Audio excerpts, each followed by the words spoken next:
사랑하는 빨장노교회 성도 여러분, 한 주간도 평안하시고 건강하셨습니까? 오늘은 요한계시록 21장 9절에서 17절 본문을 가지고 새 예루살렘 성이라는 제목으로 하나님의 말씀을 들으려 합니다. 제가 먼저 본문 말씀을 읽겠습니다. 7 대접을 가지고 마지막 7 재앙을 담은 7 천사 중 하나가 나와서 내게 말하여 이르되 이리 오라. 내가 신부 곧 어린 양의 아내를 내게 보이리라 하고 성령으로 나를 데리고 크고 높은 산으로 올라가 하나님께로부터 하늘에서 내려오는 거룩한 성 예루살렘을 보이니 하나님의 영광이 있어 그 성의 빛이 지극히 귀한 보석 같고 벽옥과 수정같이 맑더라. 크고 높은 성곽이 있고 12문이 있는데 문에 12 천사가 있고 그 문들 위에 이름을 썼으니 이스라엘 자손 12 지파의 이름들이라. 동쪽에 세 문, 북쪽에 세 문, 남쪽에 세 문, 서쪽에 세 문이니 그 성의 성곽에는 12 기초석이 있고 그 위에는 어린 양의 12 사도의 12 이름이 있더라. 내게 말하는 자가 그 성과 그 문들과 성곽을 측량하려고 금 갈대자를 가졌더라. 그 성은 네모가 반듯하여 길이와 너비가 같은지라. 그 갈대자로 그 성을 측량하니 12,000 스타디온이요 길이와 너비와 높이가 같더라. 그 성곽을 측량함에 144 규빗이니 사람의 측량 곧 천사의 측량이라.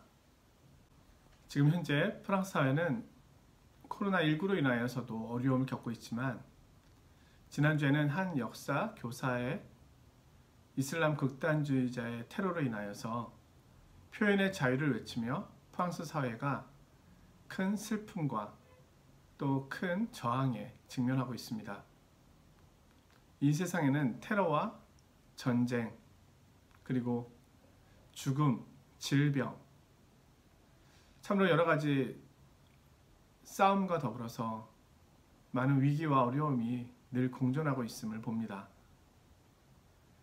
지금 코로나19로 인하여서 사랑하는 가족을 잃은 사람들도 여러 가지 모양으로 아파하고 탄식하고 있기도 합니다. 또 고국에 계신 우리 연세가 많으신 우리 부모님들을 기억하면서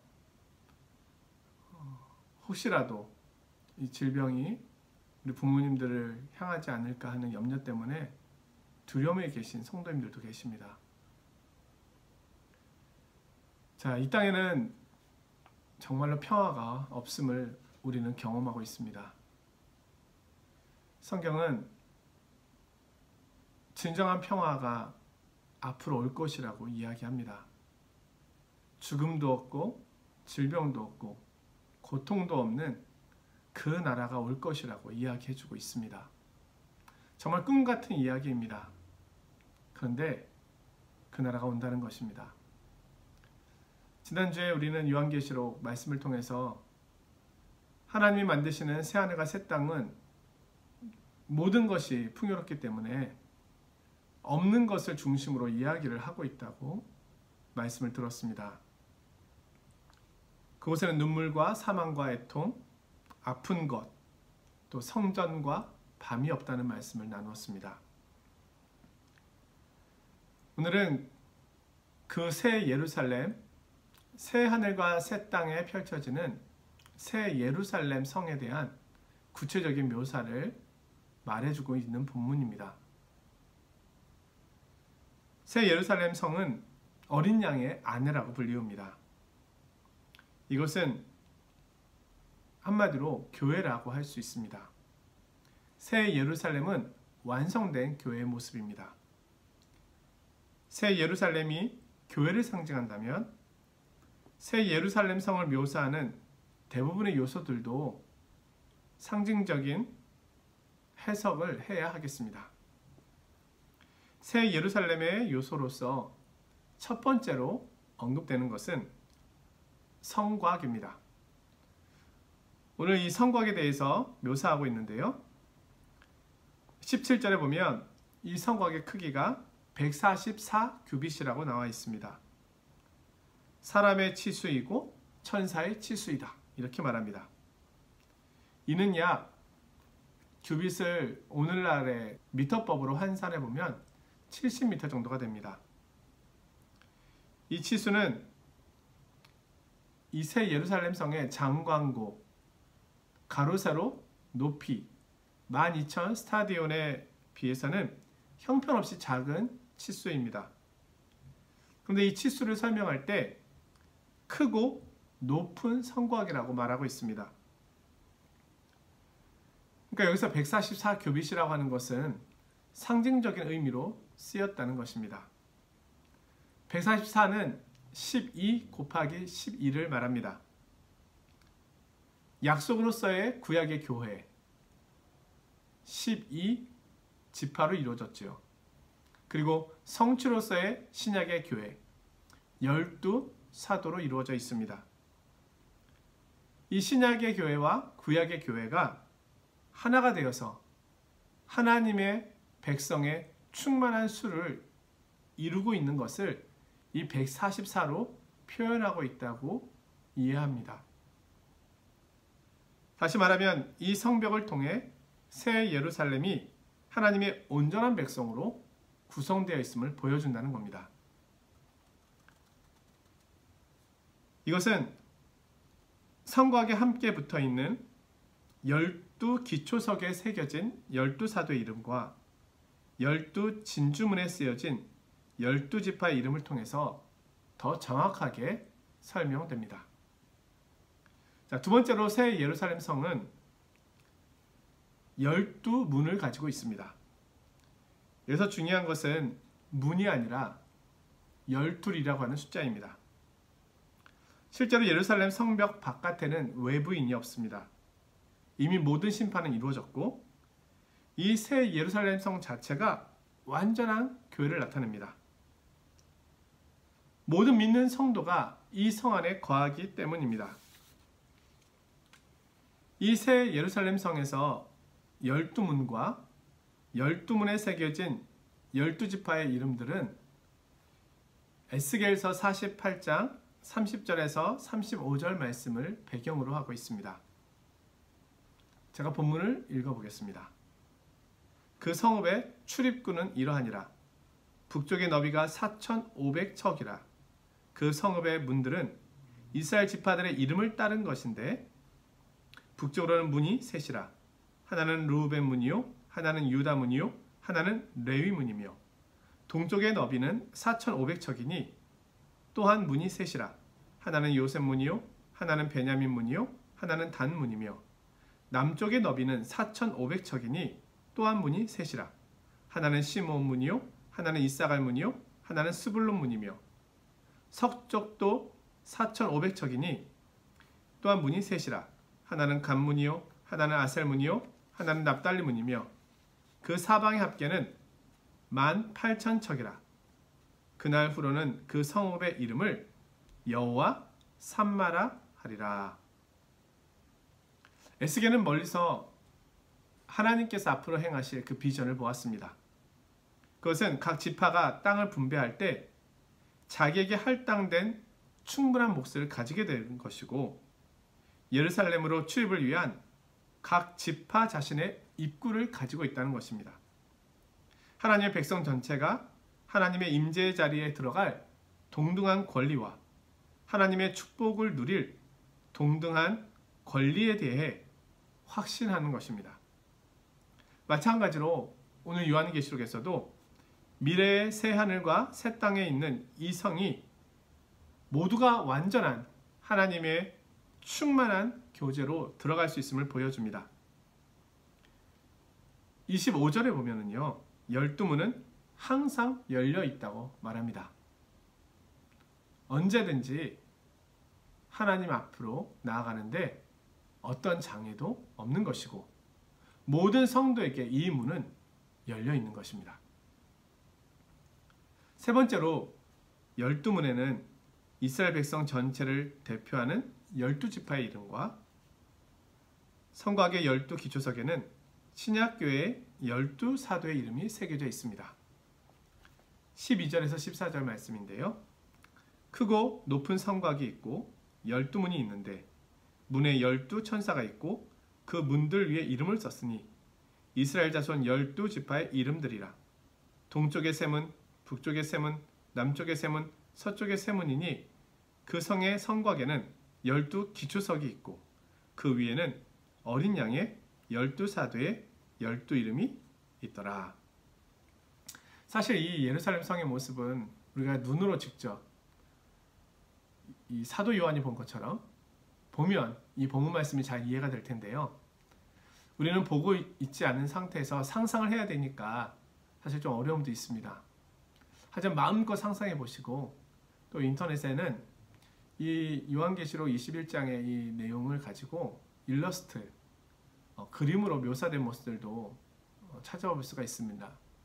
물론 가짜 자료들도 있으니까 조심해서 살펴보셔야 되는데요.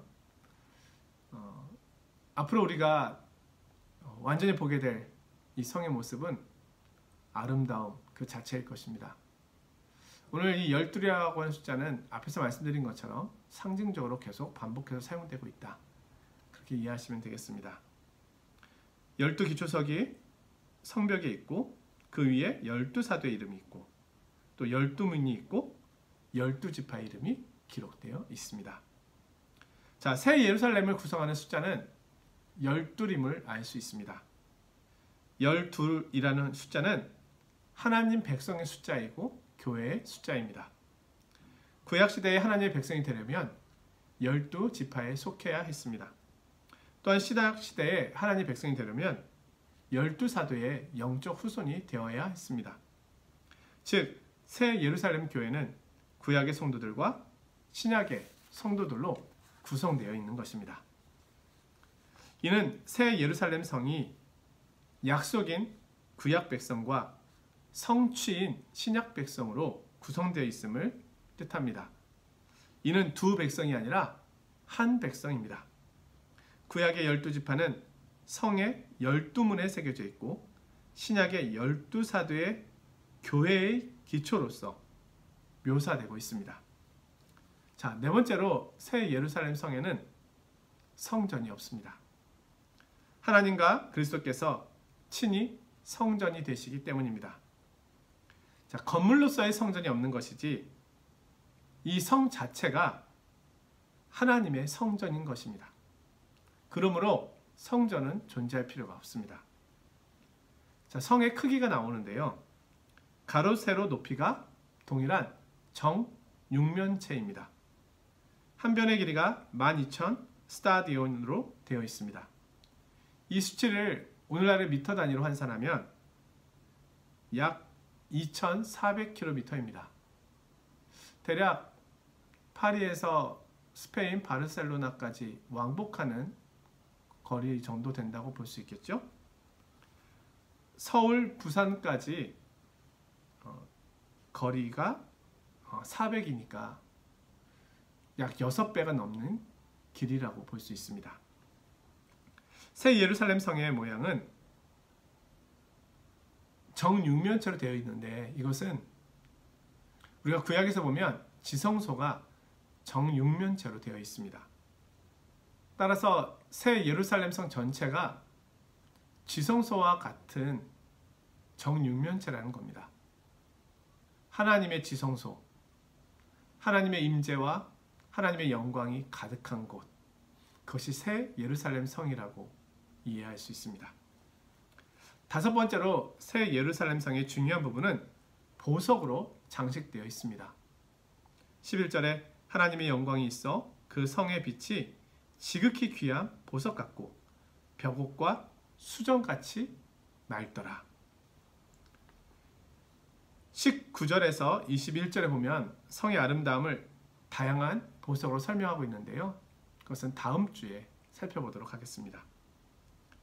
여기서 우리가 주의해서 보아야 할 것은 이 보석을 전체적으로 봐야지 이 보석을 하나하나 또 분석해가지고 녹보석의 의미는 무엇이고 또 이 보석의 뜻은 또 무엇이고 이렇게까지 한다는 것은 약간의 무리가 있습니다. 보석은 전체적으로 새 예루살렘 성이 거룩한 도시이고 그 성의 순결함과 아름다움, 소중함을 보여주고 있는 겁니다. 또한 남편을 위하여 단장한 신부의 아름다움을 보여줍니다. 신랑 대신 예수 그리스도를 위하여 준비된 신부된 교회의 아름다움을 상징적으로 나타내고 있는 것입니다. 하나님의 영광과 하나님의 임재를 경험하게 되는 그 성은 어떠한 장애물도 없습니다. 우리가 이 땅에서 하나님의 영광을 부분적으로 맛보고 하나님의 임재를 부분적으로 맛볼 때 얼마나 기쁘고 얼마나 영광스럽습니까?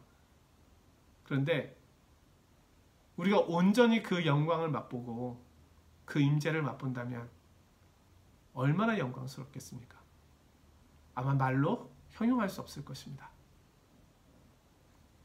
조나단 에드워드 목사는 천국에 대하여 우리에게 이렇게 이야기해 줍니다. 우리는 이 땅을 목적으로 삼도록 창조되지 않았기 때문에 우리의 마음은 이 땅의 것에 만족하지 못한다. 그래서 인간은 늘 공허한 부분을 가지고 있습니다. 많이 소유하고 많이 경험하고 많이 배우고 많은 것을 가지고 있어도 하나님의 영으로 채워져야 될 부분은 늘 남아있다는 것입니다. 그리고 그 부분이 채워지기 전까지 우리는 결코 참된 만족과 기쁨을 누릴 수가 없습니다. 우리의 창조의 목적이 그것이기 때문입니다. 이 땅에서의 행복은 쉽게 사라집니다. 하지만 천국에서의 행복은 영원합니다. 다윗은 일찍이 시편에서 내 하나님의 문지기로 있는 것도 좋다라고 고백하였습니다. 그렇게 고백할 만큼 하나님의 집에 있기를 소원하였습니다. 우리는 머지않아 그 집의 문지기가 아니라 그 집의 주인공으로 있게 될 것입니다. 주님께서는 우리의 처소를 예비하기 위하여 먼저 가신다고 말씀하셨습니다. 주님께서 그 처소를 다 예비하시고 우리를 데리러 다시 오실 것입니다. 우리는 이 땅에서 영원한 나라에 가고 있는 사람처럼 살아야 합니다. 마치 이 땅이 우리 생애와 우리의 삶의 전부인 것처럼 살아서는 안 됩니다. 우리는 아직 고향에 도착하지 못했습니다. 우리는 아직 목적지에 다다르지 못했습니다. 우리는 순례자로서 가고 있는 것입니다. 우리는 매일 삶의 무게에 지쳐서 인생과 전쟁을 치르고 있습니다. 지금은 코로나19 바이러스로 인하여 더 힘겨운 시간을 보내고 있는 것도 사실입니다. 하지만 우리 믿음의 선배들의 살았던 시대도 그렇게 순탄치만은 않았습니다. 전쟁이 있었고 위험이 있었습니다. 아브라함, 이삭, 야곱, 모세, 다윗, 기타 등등 수많은 믿음의 사람들은 그 어려운 과정 속에서도 하나님의 약속을 바라보면서 순례길을 걸어갔습니다. 그리고 우리가 요한계시록 말씀을 통해서 보았던 것처럼 이 요한계시록에 직접 배경이 되는 초대교회 성도들도 우리와 훨씬 더 힘겨운 삶의 자리에 있었음을 우리는 알고 있습니다. 하지만 그들은 오늘 이 말씀을 통해서 위로를 받았습니다. 그리고 소망을 얻었습니다. 그 힘겨운 고난의 시간을 이겨낼 수 있는 이유를 찾았습니다. 사랑하는 성도 여러분, 오늘 우리에게도 이 말씀은 동일한 위안이 됩니다. 이 말씀은 우리에게 주시는 놀라운 약속입니다. 이 나라가 멀지 않았습니다. 힘겨운 인생의 길을 순례자로서 걸어가고 계신 성도 여러분, 이 순례의 길이 끝날 때가 올 것입니다. 천산병 시인처럼 이 세상 소풍이 끝나는 날 참 아름다웠고 참 즐거웠다라고 고백할 날이 올 것입니다. 또한 동시에 더 아름다운 세상이 예비되어 있음을 보게 될 것입니다. 오늘도 믿음 안에서 이 약속을 바라보며 소망 가운데 잘 달려가시기를 주님의 이름으로 축원드립니다. 말씀을 마쳤습니다. 오늘 본문의 말씀을 기억하면서 우리 테러의 아픔으로 신음하고 있는 우리 프랑스 사회를 위해서, 코로나19 바이러스로 인하여 어려움에 있는 우리 이 지구촌을 위해서, 또 이 약속의 말씀을 바라보며 걸어가고 있는 우리 성도님들을 위해서 함께 기도하는 시간이 되어야겠습니다. 한 주간도 평안하시고 건강하십시오. 안녕히 계십시오.